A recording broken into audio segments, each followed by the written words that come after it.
Pilipinas, ang oras po natin, alas 6:35 ng gabi. May problema ka ba sa batas? Hihimayin yan ng kumpanyera ng bayan. Attorney Cheryl Adami Molina, si Attorney Cam sa Usapang Legal. Usapang Legal.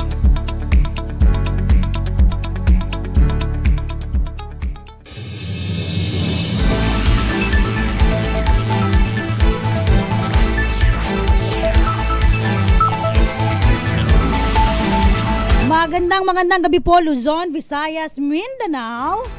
Welcome po sa programa dito po sa DZRH, Usapang Legal. Gusto ko nga parang legal minds, di ba? Kasama po ang inyong lingkod. Ako po si Attorney Cam. Para sa DZRH, una sa Pilipinas, una sa Pilipino. Kamusta po kayo mga kababayan? Sabi sa atin ni Miss Karen Oyong, yung ating topic daw ay parang nakakalungkot, parang dahil ang topic po natin ngayong gabing ito, no? Kanino ba mapupunta ang bata kung namatay ang nanay na siyang merong parental authority? Kasi po napapansin po ninyo, di ba, kapag halimbawa merong mga nanay, no?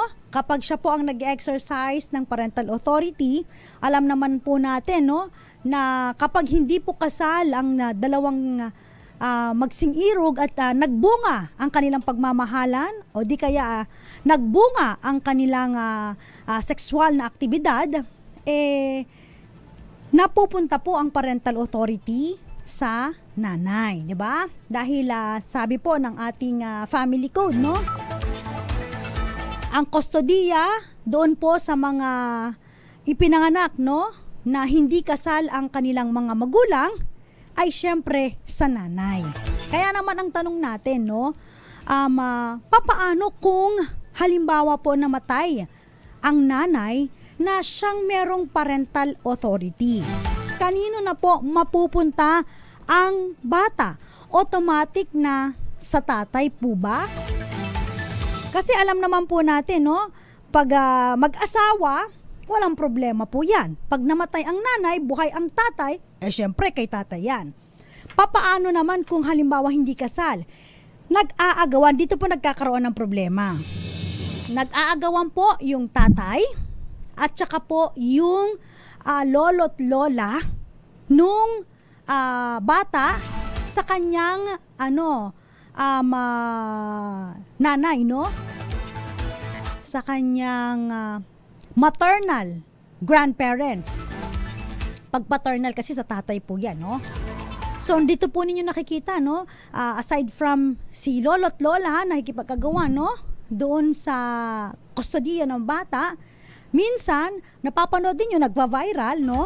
Nasa kustodiya ng mga lolo't lola, pero nandun pala yung nanay. So, si nanay nakikipagtulungan sa mga DSWD, sa mga local officials, like for example sa mga tanod, no, at sa iba pang mga peace officers like PNP, no, para makuha ang kustodiya niya doon sa kanyang anak. Dahil again, ulitin natin, nakalagay po sa family code na kapag hindi po kasal ang nanay at ang tatay, ang parental authority po ng bata ay nasa nanay. So clear po yan. Sabi nila, no, parang lugi naman po ang ating mga kalalakihan dito. Again, ang tinitignan po ng korte lagi ay yung tinatawag na best interest of the child. Lagi pong kapakanan ng bata ang tinitignan, di ba? Kung mag-asawa po, again, kasal, walang problema dahil ang sabi ng ating batas, ang parental authority ng mag-asawa dapat yan ay joint exercise. So, pareho silang nag-exercise ng parental authority over their legitimate children. Okay? But in case of disagreement, ito na naman, no? Ang mag-prevail ay yung desisyon ni tatay. Unless meron daw juridical or judicial order, rather, doon sa nasabing desisyon ng tatay, no? Medyo ano dito, asing gray area rin ito dahil again, parang automatic, no? Si tatay ang masusunod lagi, no? What if hindi tama ang pag-uutos, no? O ang inuutos ni tatay? Kailangan ba pumunta pa sa korte at kailangan ng isang judicial order para sabihin na dapat ang mag-prevail na desisyon ay sa nanay? So yan. Kaya nga po importante, no, sa mga mag-asawa mag-usap lagi, no? Pag-usapan pag may problema. Alam nyo, again, paulit-ulit 'yung sinasabi dati, akala ko kapag ang iyong mahal sa buhay, no? Halimbawa kayo ay magkasintahan pa lamang, akala mo, no, kung walang babae to, walang bisyo, ay magiging smooth sailing ang inyong pagsasama. Pero pag nagkaroon na pala kayo ng supling, no, doon pala magkakaroon ng problema, no?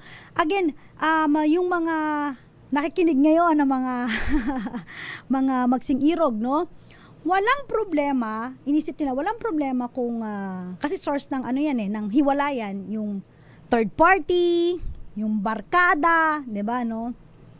Pero isa rin pala sa nagiging source, no, ng away ay yung kanilang mga supling. Lalo na kung papaano ba papalakihin ng mga supling, papaano ba didisiplinahin, papaano kung hindi kayo pareho ng background ng pagpapalaki. Yung isa very independent, yung isa very motherly, so papaano na, no? So, yun ang nagiging problema naman kapag mga joint exercise parental authority ng mga magulang. Okay? Ngayon, ang sinasabi po ng ating batas kapag mag-asawa, pag namatay po yung nanay at buhay ang tatay, or kung ang tatay ay namatay at buhay ang nanay, again, ang parental authority ay pupunta dun sa surviving spouse. No question about that, no?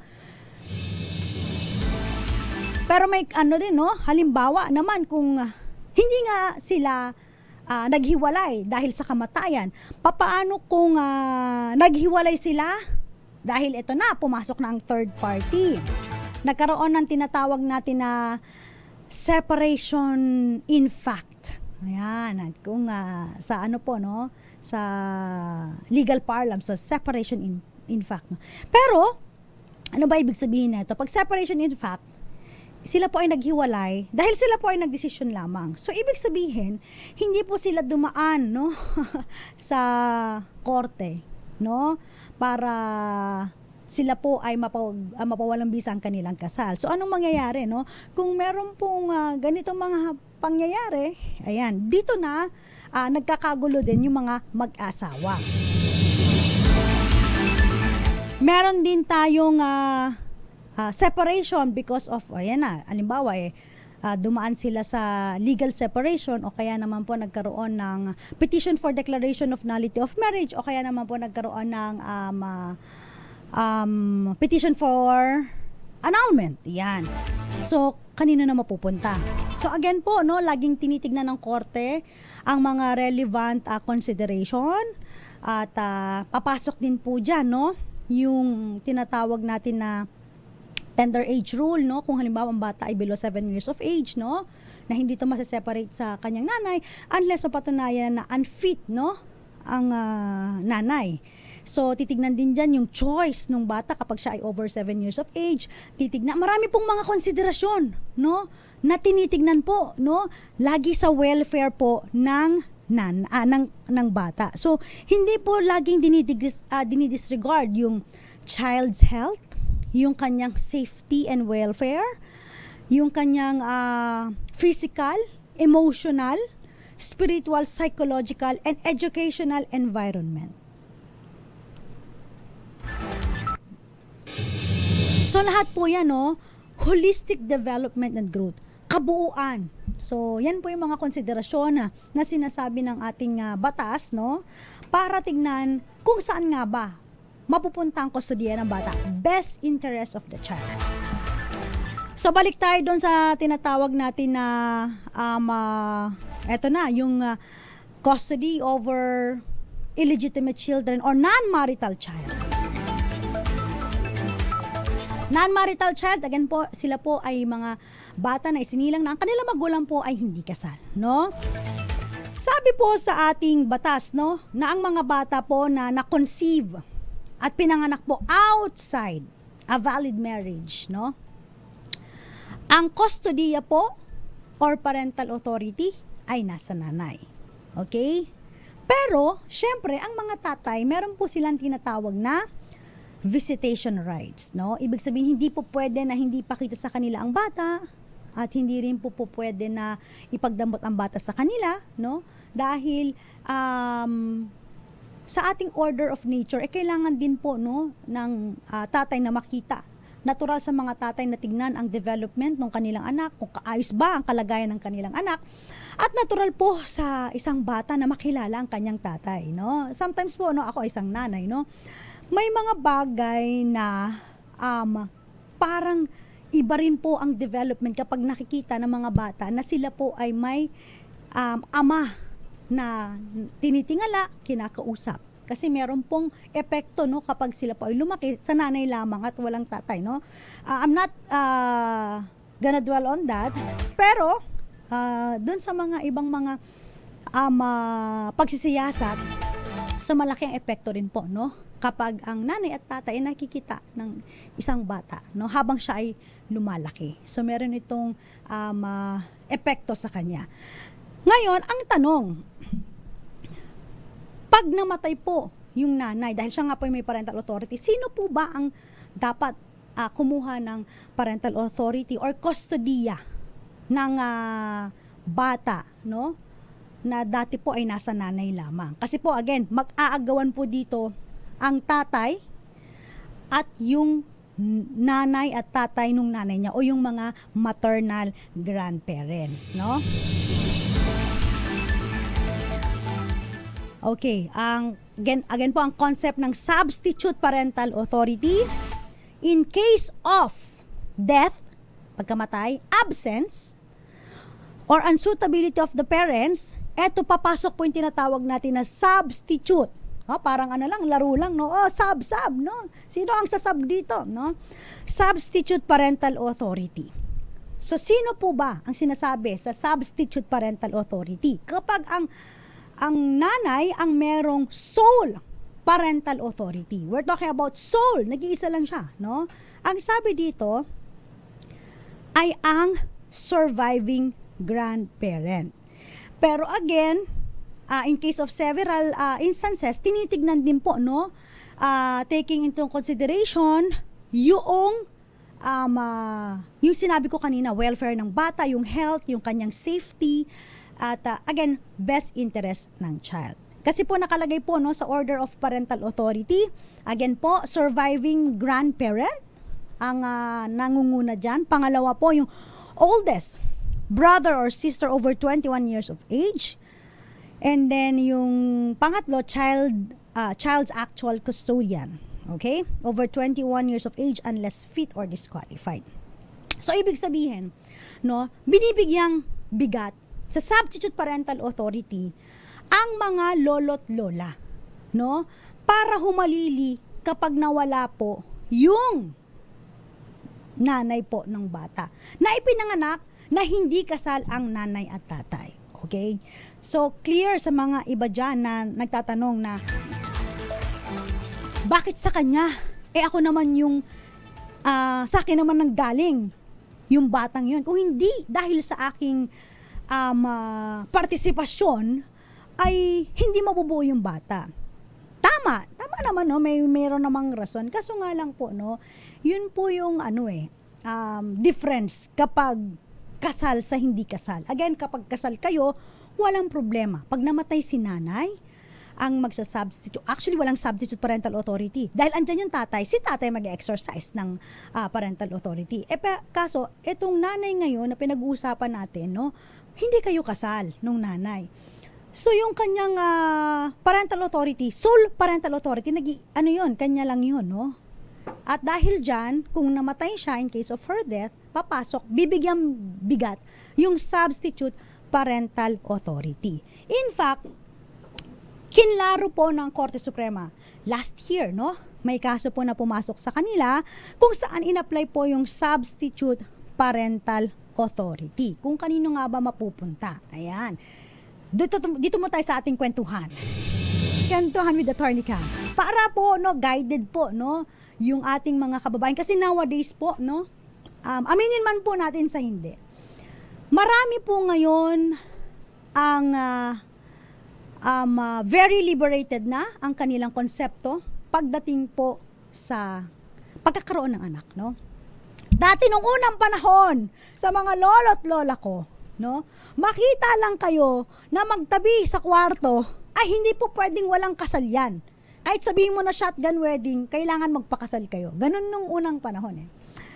Tapos, sa panahon naman ng nanay at tatay ko, no, sila po ay nagpapakasal muna at hindi sila nag-engage sa, yun nga, premarital sex hanggat hindi sila kinakasal. Kumbaga, ang kanilang puri ay talagang with, yung talagang binibigyang halaga. Pero dahil nga po yung ating kamalayan, no, ay naging malawak na, naging liberated na, again nadagdagan pa ng mga opinion galing sa mga modern technologies dahil ang mga kabataan ngayon exposed na sa kanya-kanyang opinion. In fact, no, ako po ay isang guro, no, sa isang eskwelahan, college students. When I ask my students, no, ano ba ang target ninyo sa pag-aasawa? Would you believe na ang sagot po nila, 40 years old sila mag-aasawa? Babae po Bakit nila nasabi yun? At tinatanong ko sila, bakit? Kasi ginagaya daw po nila yung mga K-pop na mga artista na 40 years old nag-aasawa. So, parang sumakit yung bangs ko. Parang sabi ko, 40 years old? Kaya pa ba yan? I mean like, of course, kaya naman mag-reproduce.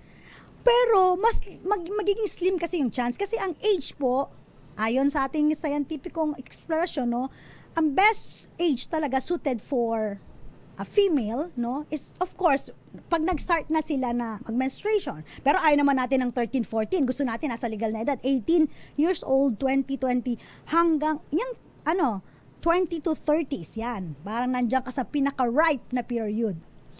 30 to 40, mga millennials yan. So kami po yan. Ang mga millennials po, gusto muna trabaho. Pagdating ng 30, yan.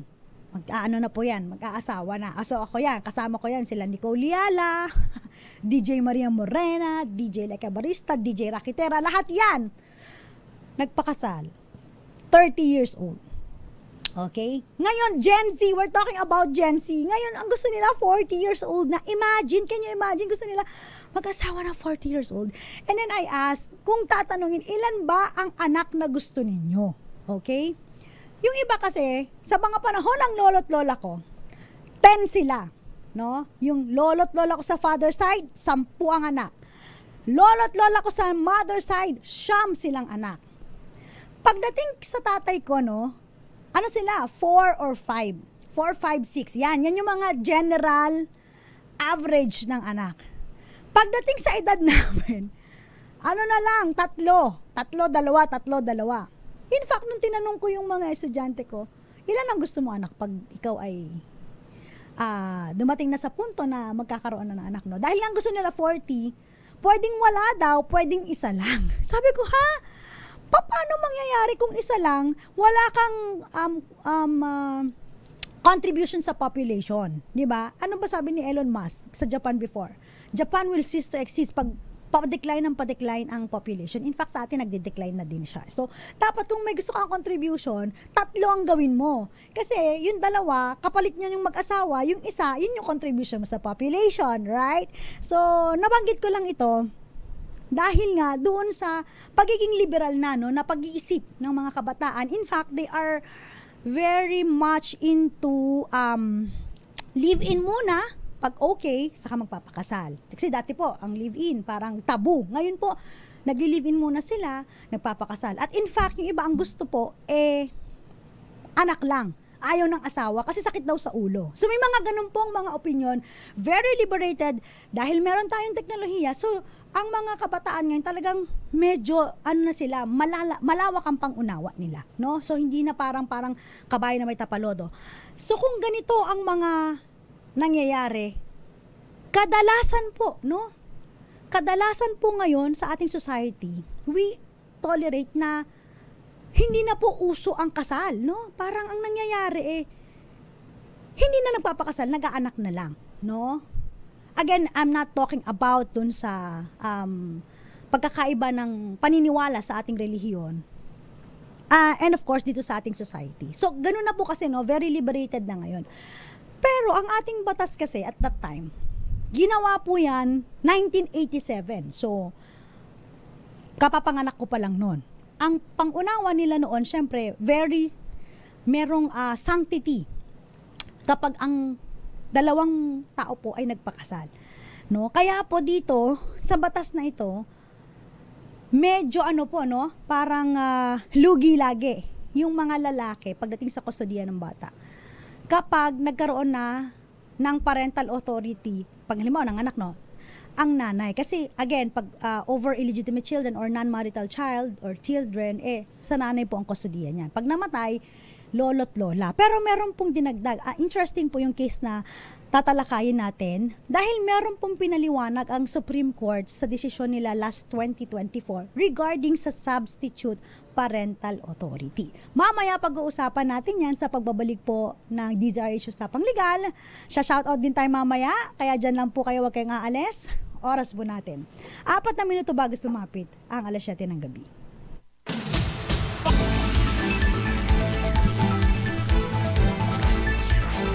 Nagbabalik po ang usapang legal sa DZRH kasama po si Attorney Cam.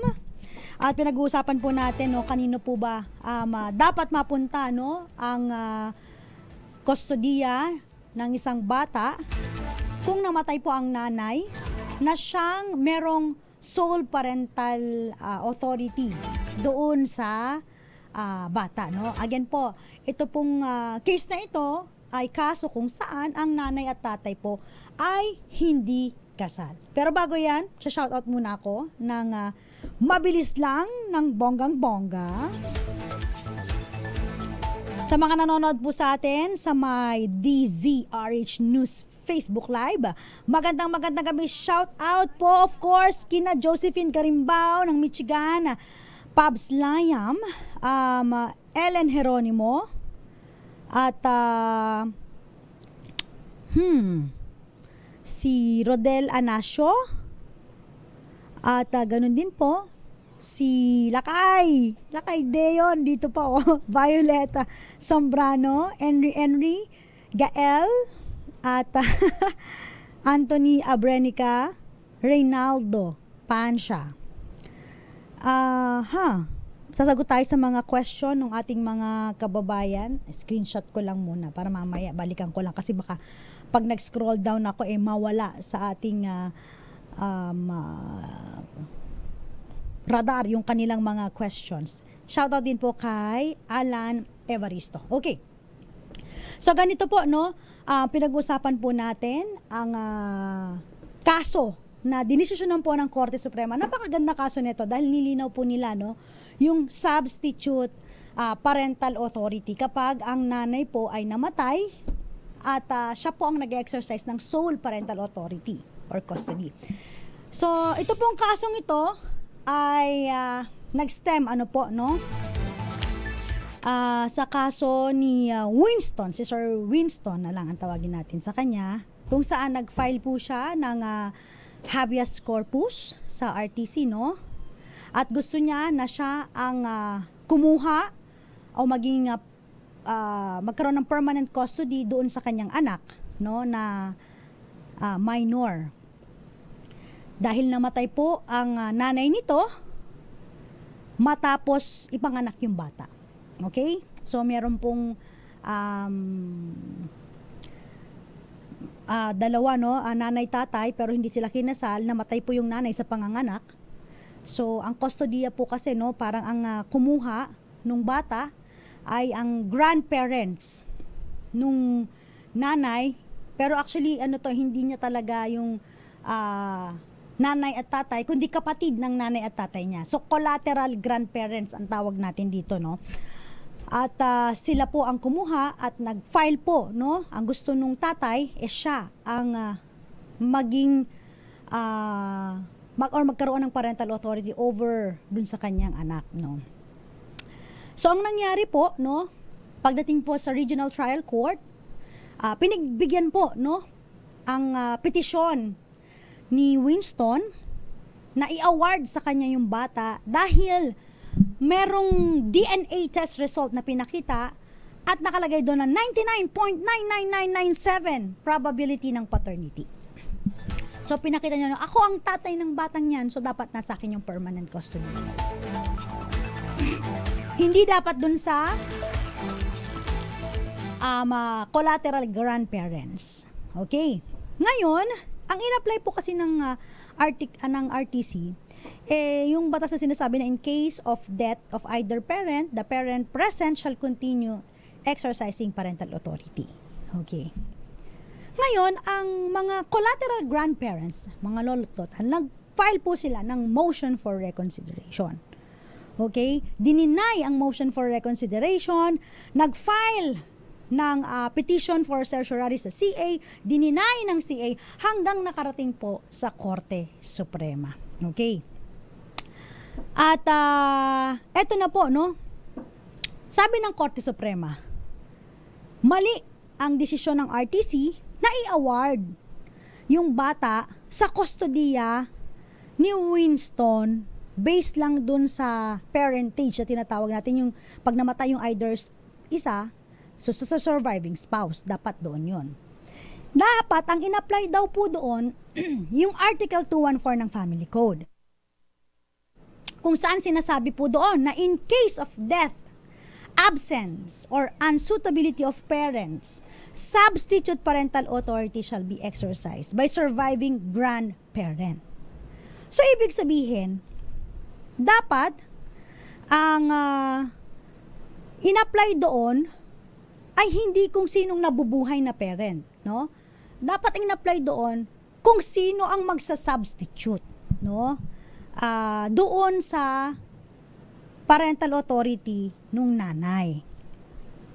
Dahil kung halimbawa po na ang may sole custody lang po ay ang nanay, dahil ang bata po ay non-marital child, no? Ang sabi ng batas, bibigyan siya ng grant na sole parental authority. Notwithstanding, no?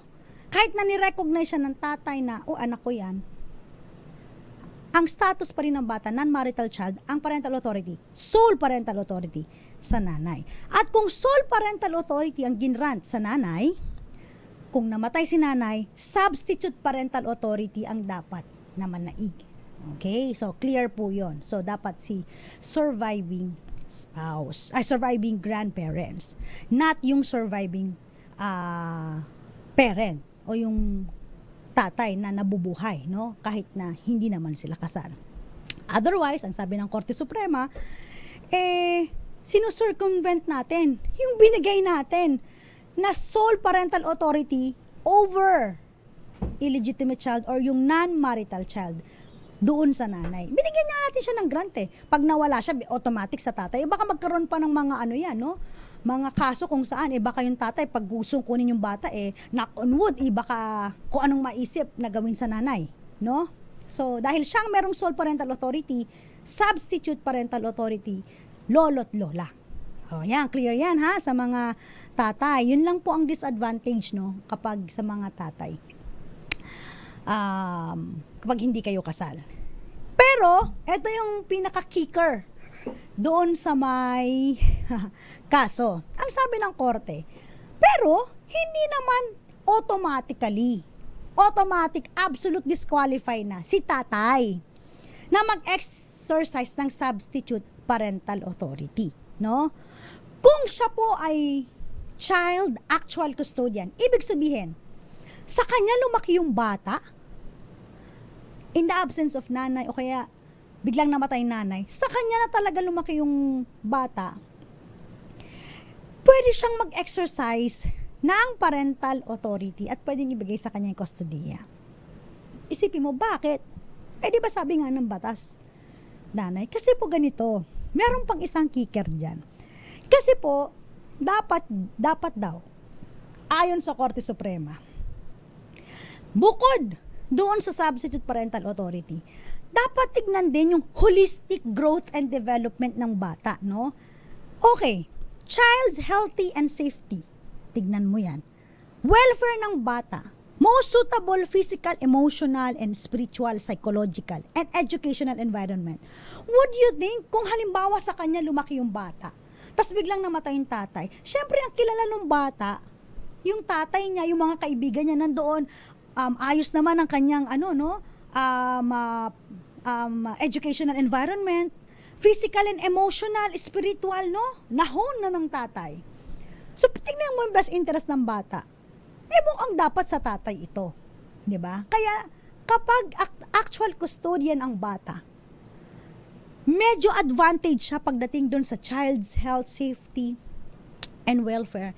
Suitable sa physical, emotional, spiritual, psychological, and educational environment. Tama, 'di ba? No? So, ang ganda nung kaso na ito. Dito pinaliwanag na, again, pag namatay ang parental authority, namatay nanay na siya may sole parental authority or custody sa bata, ang sabi ng batas, surviving grandparent rather. Naguguluhan na rin ako. Surviving grandparent. Lolo at lola. Ayan na lang, no? Pero again po, hindi automatic na nadi-disregard yung tatay. May exception yan kung halimbawa siya ang actual custodian at laging titignan lagi ang ating best interest of the child, holistic growth and development. Again, papasok po ang child's healthy, safety, welfare, suitable for physical, emotional, spiritual, psychological, and educational environment. So, napakaganda po ng kaso na ito, no? So, ang sabi ng Korte Suprema, hindi binigyang pansin ng korte yung itong mga sinasabi natin na mga consideration o yung mga factors to consider para sa best interest ng child. So, binalik po ito sa RTC para tignan po, no? Doon po sa other consideration at doon makikita kung kanino ba talaga. Okay? So, again po, no? Pag namatay ang nanay na may sole parental authority, ang custody at parental authority, sabi ng batas, sa surviving grandparents at hindi sa surviving parent, no? Ngayon, hindi po automatic na disqualified ang tatay kung nasa kanya ang custodian ng bata nung nanay nabubuhay pa, no? Halimbawa, trabaho abroad, sa kanya lumaki. Maaari siyang mag-exercise ng parental authority over non-marital children. At again, another is taking into consideration best interest of the child, yung health, safety, welfare, and most suitable on physical, emotional, spiritual, psychological, and educational environment. Oy! Pwede na to ipasa sa isama sa bar exam, no? Pwede na. So, yung mga ganito po na mga pagliliwanag ng Korte Suprema sa mga kaso, no, nabibigyan kaliwanagan, no? Guided po, no, yung ating mga abogado, yung ating of course, no, ang ating mga hurado para pag meron pong mga similar cases na nangyari. So, alam na nila agad kung ano yung dapat gawin. Mamaya, pag-usapan po naman natin, yung isa pa, no, ay, singit ko lang po yung isa pang kaso, no, na David versus CA, no, kung saan po, again po, yung recognition po, sinabi din po ng Korte Suprema ng, kung halimbawa ang tatay ni-recognize ang kanyang anak na non-marital child or illegitimate child, ito po ay ground para magbigay ng suporta ang tatay. In-acknowledge mo, magbigay ka ng suporta, but hindi po ito ang magiging basihan para i-award ang kustodiya ng bata. Ang kustodiya at ang pagbibigay ng suporta ay magkaiba. Hindi kayo kasal, ang kustodiya sa nanay. Sinabi mo na ikaw ang tatay, di magbigay ka ng suporta. Clear po yun, okay? At ano pa ba? Mamaya pag-usapan din natin na may kinalaman po sa parental authority, kailan ba ito na-terminate, at saka po yung kailan po ba ito maaaring ma-suspend, no? It doesn't mean na halimbawa, ikaw nanay, no? ikaw ang nag-exercise ngayon ng parental authority. Papaano kung makita ng korte na ikaw ay unfit? No? Papaano na yan? So, yan ang pag-uusapan natin sa pagbabalik po ng DZRH, Usapang Legal. Shout out din po sa ating mga nanonood sa may YouTube, DZRH TV 4K live stream. Magandang gabi po sa mga nakikinig dyan. Papa Will, Mama Jovita, and Nanay Connie. Siyempre, batiin na rin natin. Number 1 fans ni Attorney Cam. Babalik po tayo, ilang po muna mga paalala. Dyan lamang po kayo. Oras po natin, 14 na minuto makalipas ang 7:00 ng gabi. This time check is...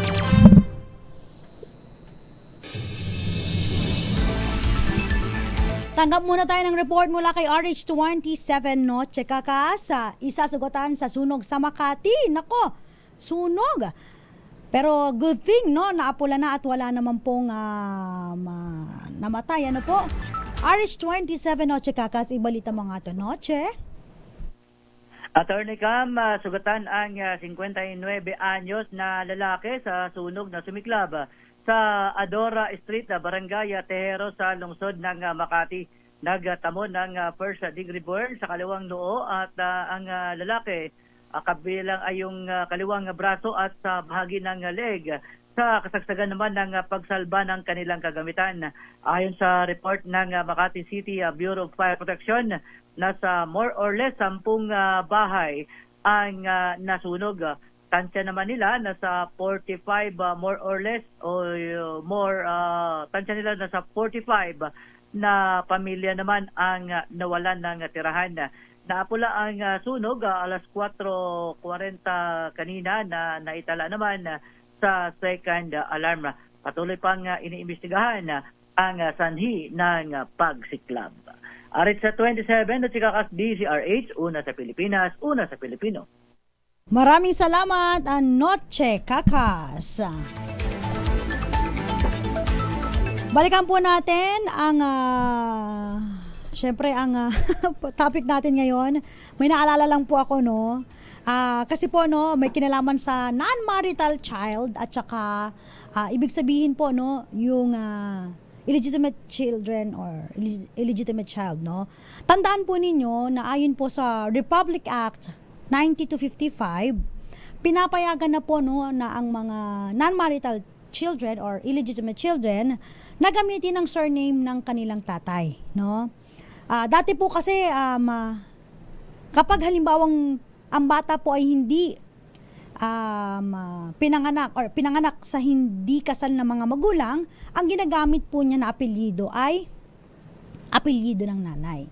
Minsan yung mga kababayan natin, pati gitna, ginagamit na rin yung kanyang middle name. So parang naglumalabas, magkapatid sila, no?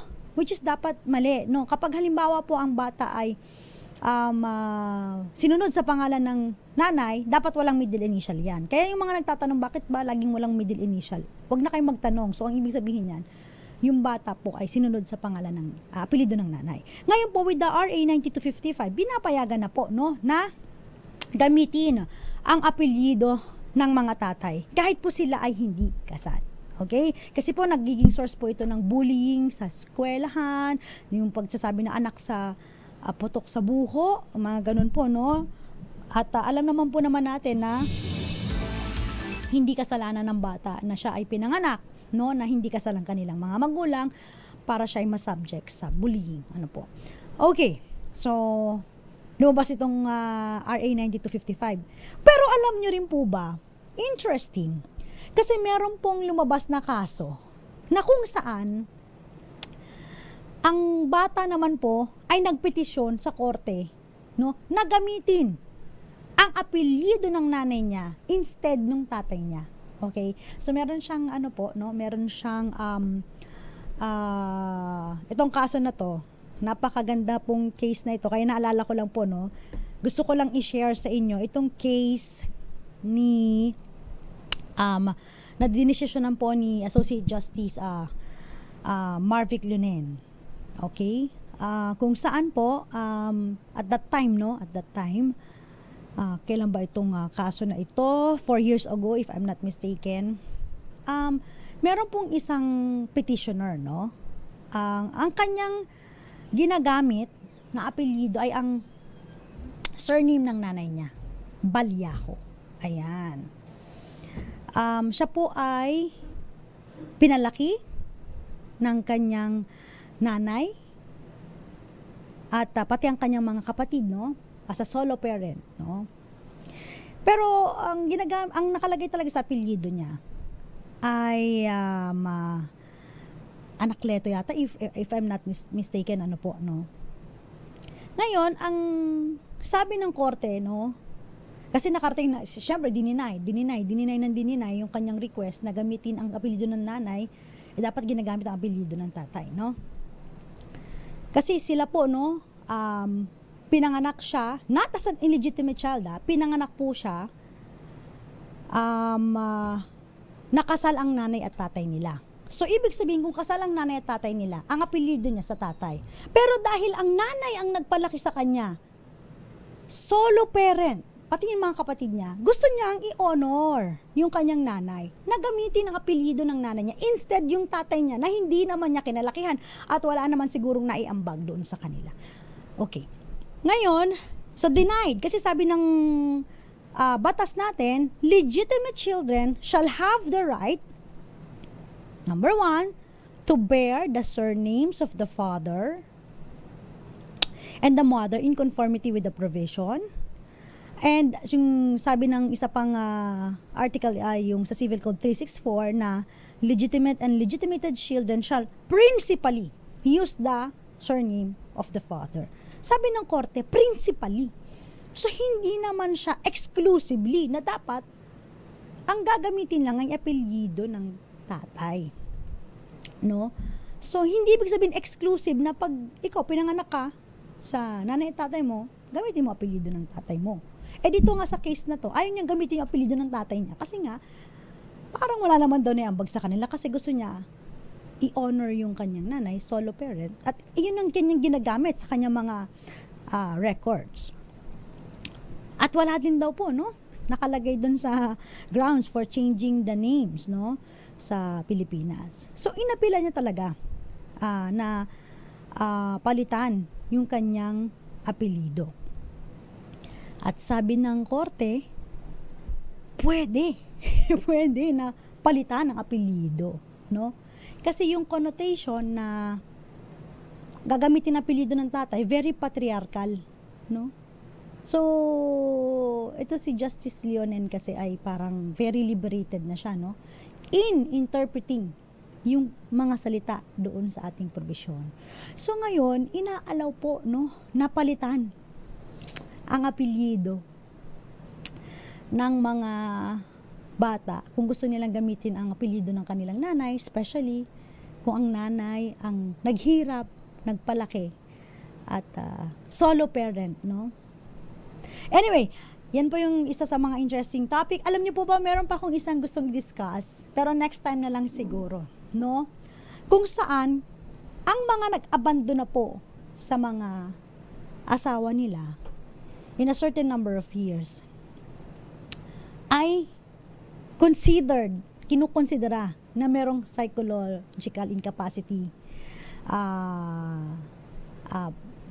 dito sa mga kaso na ito, no? Para silang meron na silang psychological incapacity para i-perform, no? Para ma-perform rather yung marital obligation nila. So ito pong mga case na to, no, mga desisyon ng Korte Suprema na maaari nating i-discuss, pag-usapan. Ayan. Kapag kasama po si Attorney Cam. Pag si Mr. Pecho Corpus kasama natin, puro ano lang tayo dun eh. Tawanan ng tawanan eh. Pero in a lighter side naman yun. Baka sa Friday makakasama po natin si Miss Thea Pecho Corpus. At again, Mondays, Wednesday, and Fridays po with Attorney Cam. Tuesday and Thursday with Attorney Rina Seco. Magandang gabi po. Shout out muna ako sa mga nanonood sa atin, of course, sa my channels, Sky Cable Channel 129, Signal Channel 18, Destiny Cable Channel 129, Cable Link Channel 3, Cable Link Channel, Bicol CATV System, TVZ Cable Network, and GP Cable TV, Madera Cable TV. Mga nanonood sa atin sa mga cable channels, magandang gabi po sa inyo. And of course, yung mga nanonood po sa atin sa Facebook, ayan, via, of course, social media, yung mga nanonood po ng mga kababayan natin OFWs, shout out po kay Ate Nining dyan po sa May Dubai. Kamusta ka na dyan? At sa mga kababayan natin na nandyan po sa South Korea, Singapore, Hong Kong, the Netherlands, at kung saan-saan pa. Okay, ayan.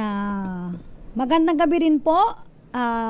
Shout out sa mga laging nanonood sa atin. Teka, pahabol na greetings lang po dito po sa ating Facebook Live. Uy, abangan nyo po meron po kaming Bakit Ikaw segment kung saan sila kay Deo Macalma po ay nag-i-interview. Parang job interview ito, no? O kaya binibigyan ng pagkakataon ang mga kandidato sa darating na eleksyon na tanungin, no, ukol sa kanilang mga plataforma, ano ba yung kanilang mga plano, kung sakaling sila ay mahalal, at ano ang kanilang mga opinion sa mga issue sa ating bayan. Ano po? Hi po kay Eco Ferrer, Charo Abraham,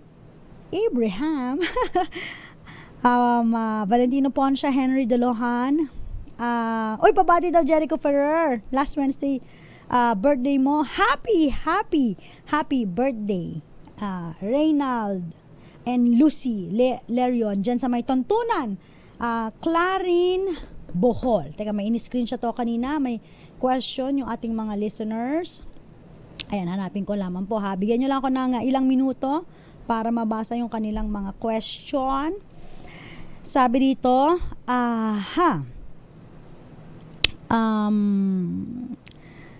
okay. Wait lang po Sabi ni Violeta, sa case ko, attorney, yung nanay ng apo ko, okay, ay may epilepsy at 3 months old lang ang apo ko. Iniwan niya sa aming mag-asawa na lolo at lola. Until now, hindi na po siya nagpapakita sa apo ko. 6 years old na po siya, attorney. 1 year na lang, 7-year-old na po siya. May kustodiya po ba siya sa apo ko? Okay. Miss Violeta, again, ang tanong ko, no? Yung allegation na yung nanay po ay may epilepsy, no? O yung hindi po, or siya po ay unfit dun sa pagiging role ng isang nanay, no? Depende po kasi yan sa pag-appreciate ng korte. Kasi po, siya ba ay tuturing na unfit? Ayan, no? Ang korte po makakasagot po niyan. Deem unfit po ba siya? Porkit meron lang siyang kondisyon na ganon. Ito po ba ay naapektuhan ng pagiging nanay niya? Second question is that, meron po bang, kasal po ba ang anak nyo na lalaki doon sa nanay? So, yun po yung mga dapat ninyong i-considera. Kasi kung halimbawang hindi po sila kasal at siya po ay maaring ideklara na absent, no? Kasi sabi ng batas, in case of death, absence, no? Kung buhay po ang mga lolo't lola, baka po i-award po, no, doon sa lolo't lola yung bata. Again, taking into consideration, best interest po ng child, okay? Okay, meron pa rito. Sabi ni Miss Ellen, attorney, paano kung binigay ng nanay ang full custody at support sa tatay? Ayaw makihati sa gastos at sa tatay pinatirang illegitimate minor children. OFW ang tatay at father side ang nangaalaga sa bata. Pwede ba pilitin ng nanay na mag-share? 16 years old. Yes! Of course! No? Pag-usaping gastos, kahit na nasa kustodiya ng tatay ang bata, dapat po ang nanay, kung siya po ay may kapasidad, merong kakayanan na magbigay ng suporta, kailangan magsuporta po siya. Tandaan po ninyo, ang support hindi lang po yan sa tatay. Lagi yang tatay at nanay, no? Kung nasa kustodiya ng tatay ang bata, nasa mga lolo't lola at doon ibinigay, no? At ang nanay po ay may trabaho, maayos ang trabaho, maayos ang sweldo, may kakayahang magsuporta, kailangan niya pong magbigay ng suporta. Maraming salamat sa mga tumutok sa atin. Nakasama po ninyo, ako po si Attorney Cam, DZRH Usapang Legal para sa DZRH. Una sa Pilipinas, una sa Pilipino. Hanapin niyo po ako sa aking TikTok account, Attorney Cam, ATTYCAM. Magandang gabi po.